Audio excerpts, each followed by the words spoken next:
Greetings, everybody. Greetings. Welcome to Sanko for the Liberation Zone of Georgia Avenue. And you're here for a treat today, but very importantly, our ancestors are waiting and watching. And the Bethesda, the coalition is here to speak to you today, is going to share information. I'm not going to spend a lot of time because we don't have a lot of time because we're going to see a powerful film that Helen Garima is working on. Okay, is everybody all right with that? Yeah. Now we are doing a fundraiser too, so we are doing a silent auction right back here. So during the program, please look at the table, please support the silent auction. But in addition to that, if you want to make donations, you can go to Venmo, BACC, that's Venmo at BACC 4321, and PayPal at Bethesda African Cemetery Coalition. Now later on, I will announce this again. We want to make sure you tell your friends. And we also do with card reader. So if you want to make a donation while you're here, we have someone. So without any further ado, Baba Mosi is going to give us some details about the coalition and the importance of this event. And then we're going to do libation, and we're going to keep moving. All right? Everybody good with that? Yeah. Yeah. All right. So without any further ado, Baba Mosi Maximilian, the president of the Division of Washington, D.C. of the UNIA, and a strong member of the coalition. Yes. Thank you, Wellesley. Greetings, everyone. Greetings. It's so good to be here. It's so good to see you having some support. You know, we're here at a very important occasion because we need to have some fun for BACC. That's the African Coalition. And you look like, well, I really can't see, but you look like the folks who are ready to open up that wallet and put some money into that bucket over there. You got a bucket over there? Or slide that card or do whatever you have to do it.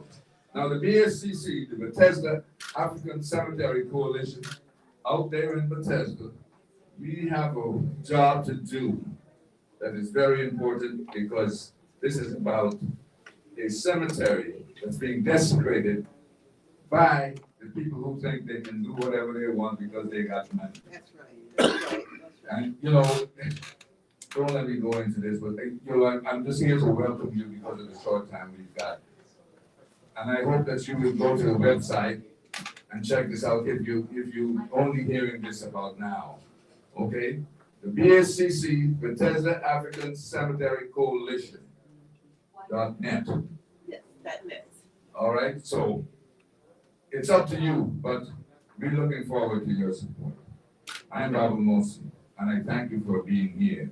We've got some people here who will talk to you about their experience with BACC, but the short time we have is not going to be a lot.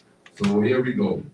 We're going to move up now to, let me go over to you, Baba Senghor, so that you can, you know, follow through with the libation. Thank you, Baba Mosi. So we want to apologize for Reverend Julia. She's not here yet, but I'm going to do libation. Libation is a universal prayer. So we are not just physical beings. We are spiritual beings having a physical experience. Spirit lives on forever. And that's why we're here fighting for our ancestors. So without any further ado, I want to call on, of course, the Most High God Almighty, whatever name you may call him, to have his drink, because without him and her, we wouldn't be here. Ashe. Now I want to call on our ancestors, and what I want you all to do, so we don't take a lot of time, we want to call all your personal ancestors, and don't wait. Just call them out, starting right now. I'm going to start with my mother, Aline Rick Steele. Come on, let me hear you. Let me hear you. Let me hear you all. Come on, y'all. It's more than us.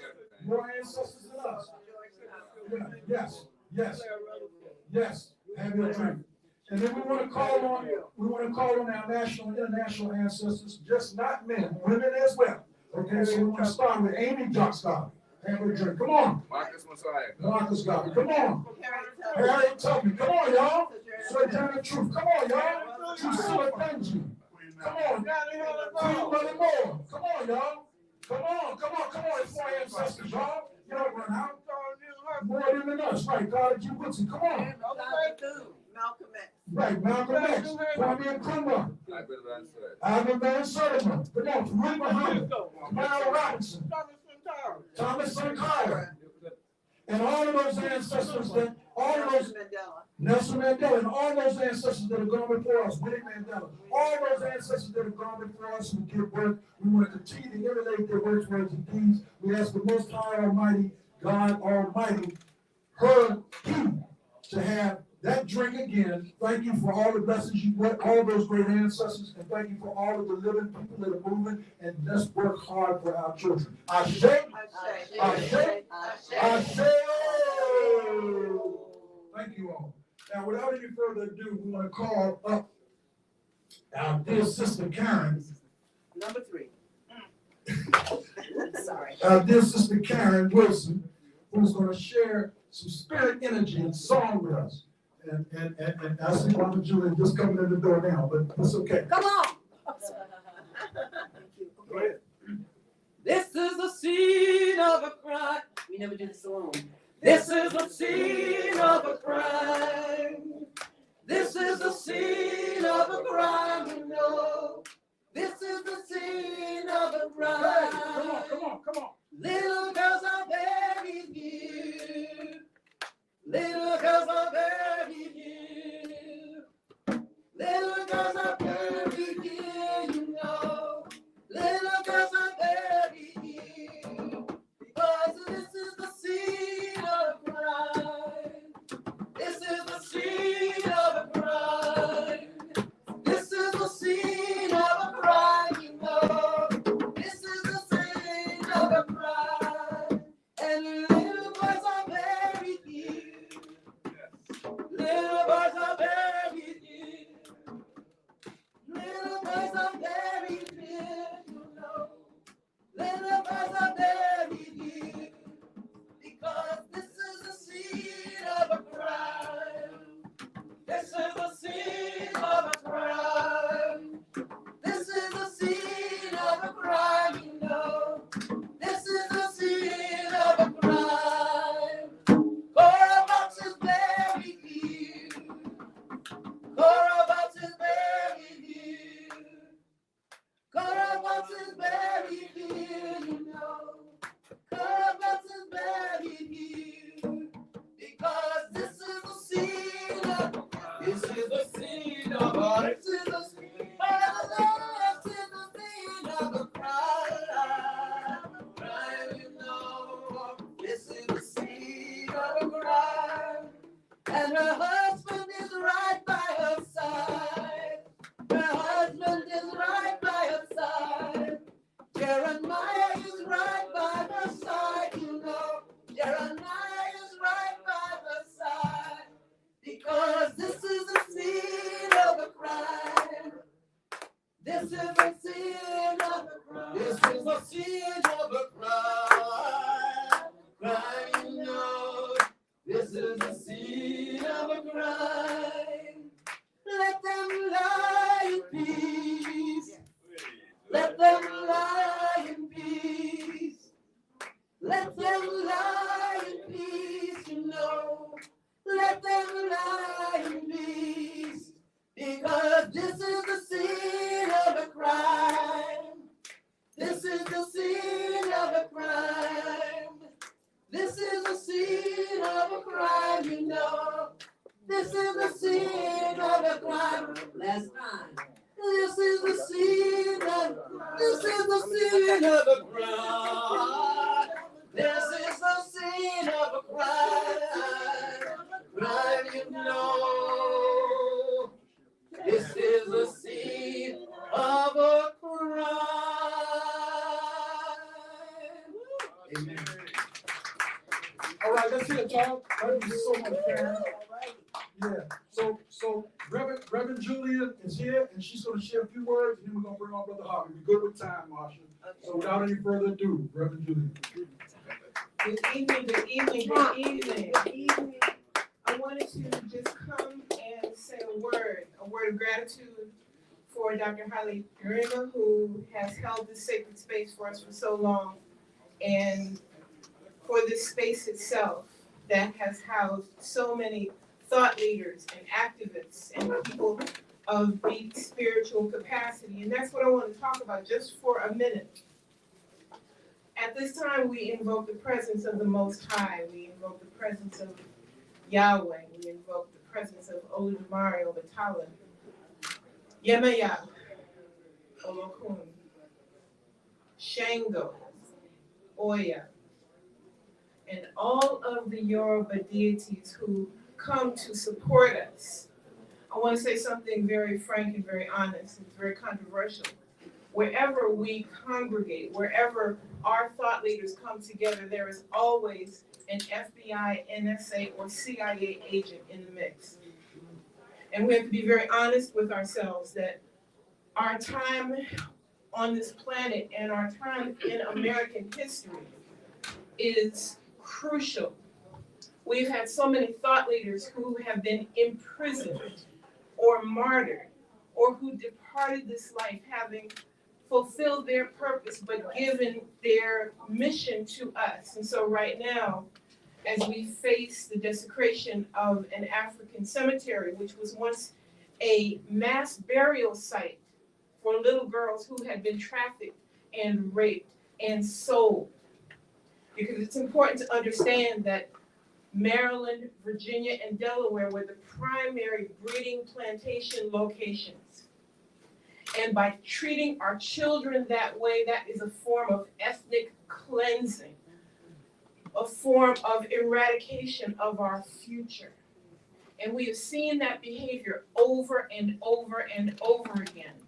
And here in the United States, it takes a form of mass incarceration, dismantling public schools, and enacting legislation that authorizes the unjust use of excessive or lethal force against our unarmed children. So what we see happening to our people here in the United States, we are seeing it in Gaza, we're seeing it in Congo, we're seeing it all over the world, wherever oppressed people have the potential to live to their potential. And right here, right now, we declare and we decree before God and before each other, because this is a sacred circle that has been convened here this night. We declare that it will never happen again. We will go out into our communities and we will wake our communities up. We will wake our thought leaders up. We have to pray for those thought leaders. Matula Shakur, Afeni Shakur, Dr. Francis Cress Welsing, Dr. Ivan Van Sertima, people whose visualization of our future, their love for us was so deep, because we understand intrinsically that we are the first people on the planet, and we are genetically, if not superior, we are certainly carrying all of the behavioral and genetic markers for greatness. And so I sit here in front of my sister, and I do not want to cry right now, but I'm always emotional when I'm in the presence of greatness. So I see my sister here, who has given her life, her time, and her energy to this cause. Let me say one last thing. The developers and the political officials who have conspired to desecrate Bethesda African Cemetery, the Moses Cemetery, are doing it all over the country. And by doing that, they are erasing the history that we need to prove in order to qualify for reparations payments. Make no mistake, this is a purposeful act. It is also a deeply spiritual act of warfare. They declared war on us long ago, but we are resilient and we are forever. And so right now we invoke the presence of God, however you name God, whether it's Yahweh, whether it's Olodumare, whether it's Yemaya, whether it's Jesus, whomever. Now is the time to wake up and understand that our future, our children's future, and the future of all that we hope to create in this society and all over the world depends on this moment right now. And so we share this message with great love and great honor. And thank you so much for having me. Thank you so much for that message. That was fine. We really needed that. And all things happen in time. So without any further ado, I want to hail up a brother here, Brother Brown. Y'all look back. That Brother Brown is part of what y'all going to see in a little while. But before we do that, we have some a very special brother here, my brother Harvey. I've heard it many times, but you come forward, Harvey, and let people know the truth about Moses Cemetery. Please come forward, my brother. Yes, sir. Yeah. We want to say good evening. Good evening. I bring you greetings from the Macedonia Baptist Church, 5119 River Road there in Bethesda, on River Road. And the church there is the last place of the black community that was there, where I was born and raised, grew up there and whatnot. And Marshall and Pastor Alvaro, we thank God for them each and every day. They've been an uplift, not only to me as an individual, but as a church as a whole. That I can tell you about River Road, pretty much, being born and raised there, and ran around there and played there. And the Moses Cemetery was like forgotten. When the county officials were having meetings there in Silver Spring, and one night I was invited there and I went there, and they were talking about the sectors of the land, how they built down on the creek bed there on River Road, and how they was gonna do it, how they made their way and came in and pretty much did what they want to do, like they do it all over the country, how they want to do things. And they don't pay us black folks no attention. We just somebody that's there. We there for a reason and a purpose. They on River Road, but they didn't choose to believe that or want that. And when they got up one night discussing these things, and I was sitting there, and I was like saying to other members of the church, wait a minute, what happened to the cemetery? Where did the cemetery go? They doing all that cutting and carving and all that. When I went to the cemetery, and I worked there at a service station right next to the cemetery for about 30 years. And I never seen no trucks going in, take out the caskets, haul them away and go burn them somewhere else. No, they didn't do that. They came in and bulldozed, did what they wanted to do with the grave markers. And the gentleman who drove the bulldozer came over to the service station one evening and said, you know what, I'm sick and tired of it. Every time I turn around, they ringing the bell and we stopping our work and keep us from doing what we had to do. But it was known there, every time they found a human remains part on anything, section of a body, they'd have to ring a bell and stop the construction for about a half hour. So while they bagged them bones up and put them in grinder sacks and took them up the road to the upper end of the Matoma River on the other side of Poolsville off River Road, and they just versed them in the creek. And they had a bootleg old jackleg Benson. And he went up and over and blessing the bones and whatnot and just threw them away. And later on, they came down with the construction.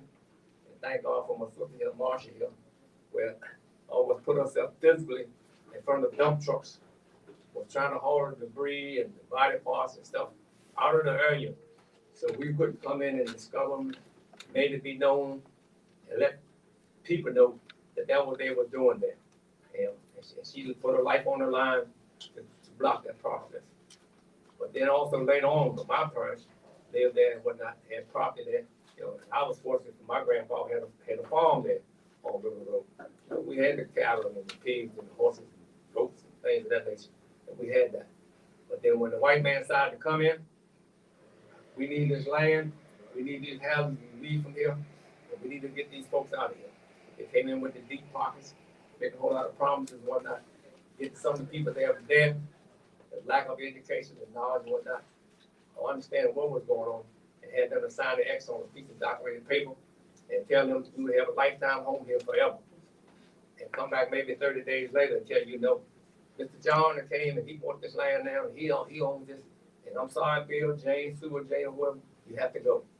We give you 30 days, but you have to get out of this house, clear out all your stuff, and go away. And that's how they did. We had 62 homes there. And they did it one at a time. Listen, got all them homes right down to two or three homes. And we lived there. And it got so bad they were trying to do things to the blacks there. You know, they even brought the Ku Klux Klan in there. The Ku Klux Klan used to come in there and ride any night of the week, any hour of the night or the morning, wake you up. You know, and I've seen them, you know, beat my grandfather, seen them beat my father. And, you know, sooner or later, I got a little big enough, you know, and I took a few with me. And so, and I'm telling you, you can't tell me about Real Road and how it was, because I didn't come from New York and came down here trying to get up and represent it and speak about it. I lived it. And I know what it is for the Klan coming and scare the hell out of you in all hours of the night. And so many nights I heard my mom crying out to the Lord, don't let them kill my husband and all that whatnot. And we heard that as kids because it was fell on us. We lived in the home that we lived in. And that's what we went through. But as far as the community, it was a happy-go-lucky community. Everybody loved each other, and everybody got along until the white man come in with all them tricks and trickeration and basically faded us out of that area. And that's why we're fighting now, trying to retain what was once ours, come in and take it, and feel like a thief in the night, and that's what happened there on Maroon Road. Wow. Y'all heard a firsthand witness. And thank you, sir, very much. Thank you for your consistency. Thank you for always, and thank you for all your testifying at courts and all that you've done to help preserve this. We ain't gonna let you go. We're gonna be with you all the way. Yeah. So I want to make sure everybody knows we're gonna get right into our brother Haley Garima. We are doing a fundraiser here now. We need funds, okay? You can go to Venmo at BACC 4321 and make your contribution. Or you can go to PayPal, Bethesda African Cemetery Coalition, or you can pay cash right now, right back at that table. And you can also get with us. We have a card reader. So without any further ado, we want to bring on our good brother. As we said, we're in a liberation zone, but we're not liberated yet out in the world, right? We got work to do. And anytime they desecrate our ancestors, they desecrate us. That's right. And they are killing us many ways. But you don't want the burial ground of your parents to be disrespected and desecrated, do you? No. And we don't want those little girls who were brutally raped, abused, whipped, and murdered, who were buried there. We don't want them to come back and get us for not doing what we're supposed to do, because we're connected. So without any further ado, we want to bring our good brother. We're going to bring Holly Garima up now, y'all. Did you get brother Brown? Yes, Oh, you did. I held Brother Brown up. Yeah, Brother Brown again. So without any further ado, oh yeah, the silent auction is back here, and we after the film, we're not leaving. So please check the silent auction out, and it's a silent auction, and pick the piece that you want and buy it, please. Thank you. Without any further ado, our good brother, Holly Garima, for all the great work he's been doing. Let's hear it. I'm just coming in. I'm sorry, we're having young people. Upstairs, we have young people going up in contest to homework to do, research to study, culture study, et cetera, et cetera. So I'm sorry, I apologize for missing. So for me, my sister and your organization, to me, were not strange. Because I've been 30 years now doing the film on the Maroons of the United States. And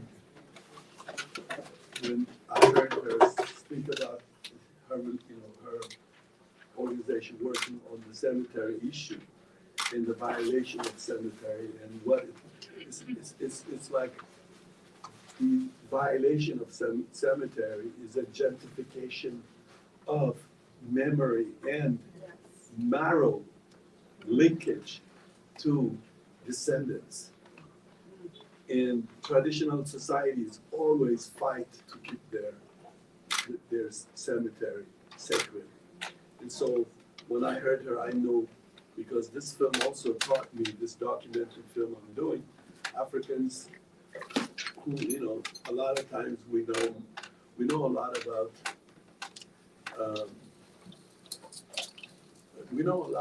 the migration to Canada, to North, because white folks were involved. So everything they were involved is written. The most censored part was the southwards, the Underground Railroad south, from the plantations of the south to Florida, armed struggle from Florida to Oklahoma, Oklahoma to Texas, Texas to Mexico. So I followed this footprint, documenting, because when I made the film Sankofa, I realized the Maroon history of the United States is the most suppressed history because it didn't invite white people to make history. They took it upon themselves to fight plantation owners and slavery and broke the backbone of slavery. And the credit goes to the abolitionists, which is wrong in my view because it makes black people indebted. For me, once you usurp people of their active makersness of history, you kill them. History making is what you inherit. In the end, you can leave your kids with wealth, rich clothes, etc. But to leave kids with the history of resistance is to not mortgage them. But to not do that is to mortgage them for life. That's why there's this treadmill. Everybody worries why come racism does not work, because it's not done correctly. It's always bandaged to make liberals and vertically mobile bourgeois black people live in comfort. So the actual history gets compromised, in my view. That's why I gave it 30 years of my life to do this film. Because one, I come from Ethiopia, and you have to be almost a little kid to ask, did black people fight back? And then black kids also ask, did black people fight back? And I learned it because one kid when I showed my film Sankofa, I left Howard for many years to go travel with the film to the black community. And one black kid said, I didn't know my people fought back. And this is a powerful information. And so am I, a grown up African, did not know black people fought back. Because the very idea of slavery was dispensed to me, that black people were at the mercy of white power, white freedom fighters, from Lincoln to abolitionists, mortgaging the actual history makers, which is very negative to all races in the end. It doesn't do good for white people either. But it distorted the perception of all our children. And that's why I call it mortgaging black people. When you observe their activity, you don't assume the first day a black person fought back, the first day she or he is captured, fought back, you have accepted a cloned version of non-black Africans. And so, for me, it's when I clicked in Chicago, I was wondering, where is this? I'm South, like Chicago, I'm Chicago, going to school there, and I'm seeing black people walking, and someone would say, well, she looks like Ethiopian. Is she Ethiopian? I said, he looks like Ethiopian. I'm going through this whole schizophrenic situation. And then I said to myself, I could have come then, and then, I would know who's what. And I said, I should know this, folks. I have some relationships, some affinity, and go outside this slave stereotype historical documentation of black people, and went into this thing that I realized over time, including the whole Black Power movement, the Black Power, Black Panther, all the Black Liberation Front, that also freed me because I came colonized by American Peace Corps into America. I was completely not Ethiopian, not nothing, just entity. In fact, it was a Garviat woman who told me, you hurt me coming to the white man to learn this skill. She said to me, a Garviat, non-compromising. I was hurt. I didn't know what she said, but over the years I'm now studying. And then I said, black people would fight because they refused to accept slavery. Even, in fact, it's this. When I was writing the script in the 1970s, that becomes the first Nunu, finally Sankofa. When I was working on the script, I was calling my own people slave 1, slave 2, slave 3. And at a certain point I said, I gotta free myself from this. If they came from Africa, they will have a name like me from Africa.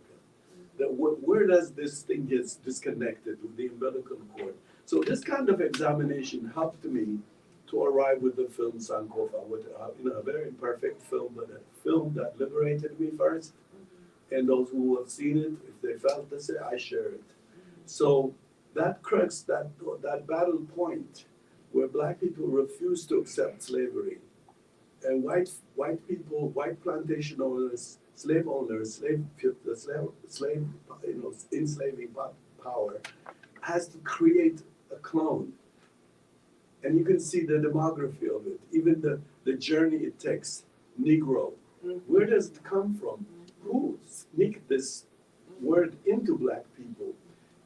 Negro, black, African. All this journey has something to do with the very connection, recycling of Africa. Africa is because to create slavery, you have to disconnect the umbilical cord of Africanness. And then to fight not to allow it to be disconnected is the resistance part of it.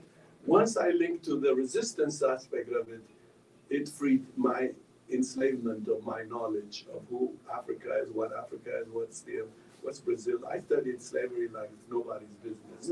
From the plantation perspective, liberating it to myself, reading the subtext of the actual struggle, from personalizing it myself. So for me to find black people in this footprints in Florida, in Oklahoma, in Texas, and then in Mexico, doing the same thing almost.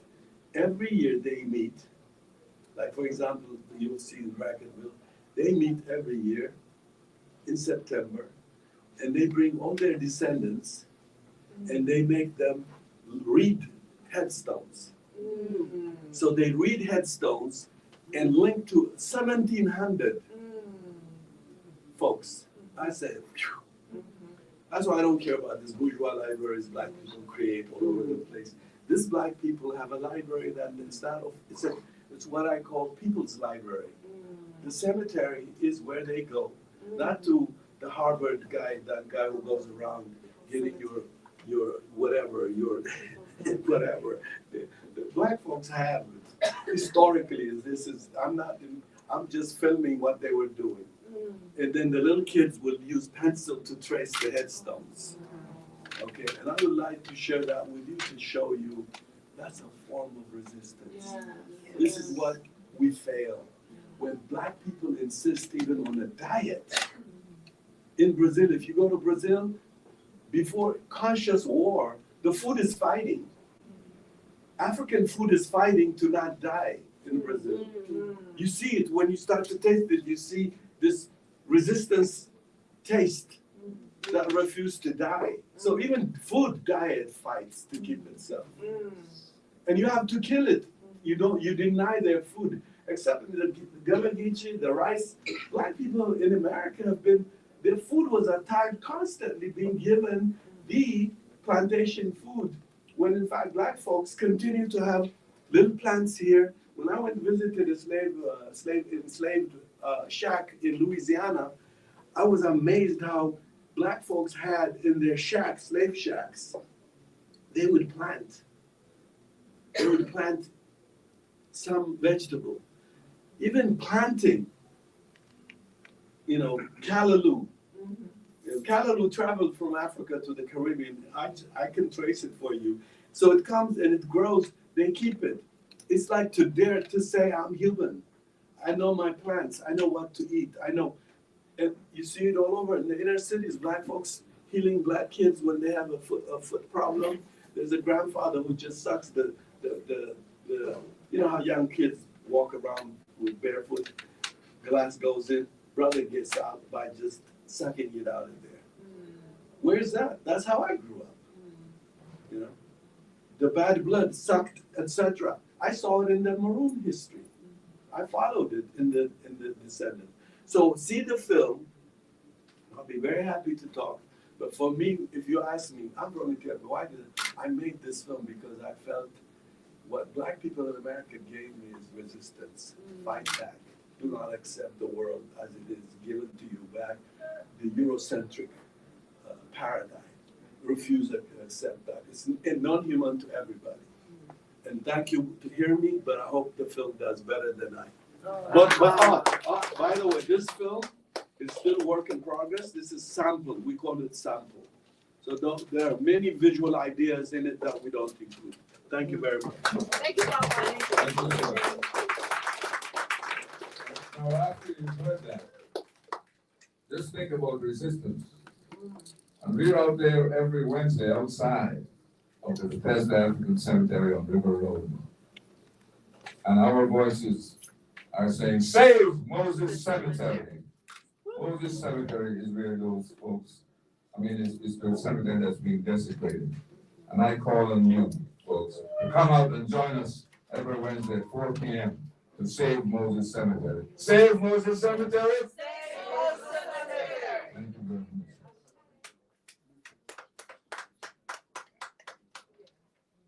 Where are the brothers, sisters? Oh, no. Sisters moving, where are the young men? Sisters carrying, and then they're letting her work.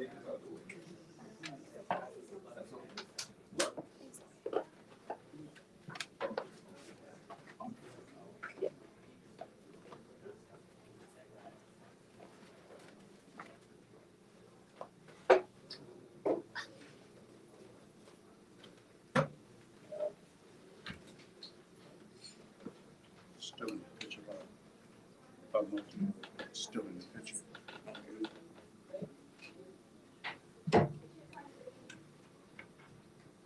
It's the other one. Can they go back anymore? From Oklahoma, the Oklahoma territories into Mexico. That's where I started my military training, is at the place where my family's.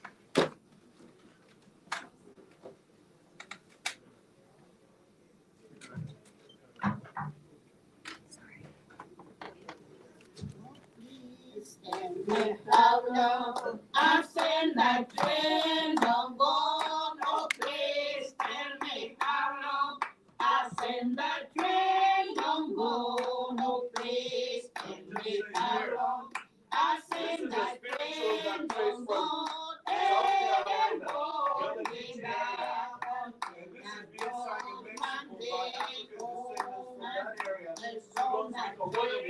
And that train don't go, no, mama, is from that train, and that train don't go, no, mama, is from that train, and that train don't go, and it won't be back. We had like a little church, black people, just a few. Mama used to sing this song. Please tell me how long since the train been gone. Please tell me how long since the train been gone. And it won't be back until the Monday. Please tell me how long. We used to sing that. I used to sing that my mama. And the train done gone, oh please tell me how long since the train been gone. Please tell me how long since the train been gone, and it won't be back in the judgment day. I'm her granddaughter. I was singing this with Yeah, my she grandmother. makes my heart beat. Yes, we used to sing that all the time. She makes my blood flow. Like, she makes me want to be a better person and live.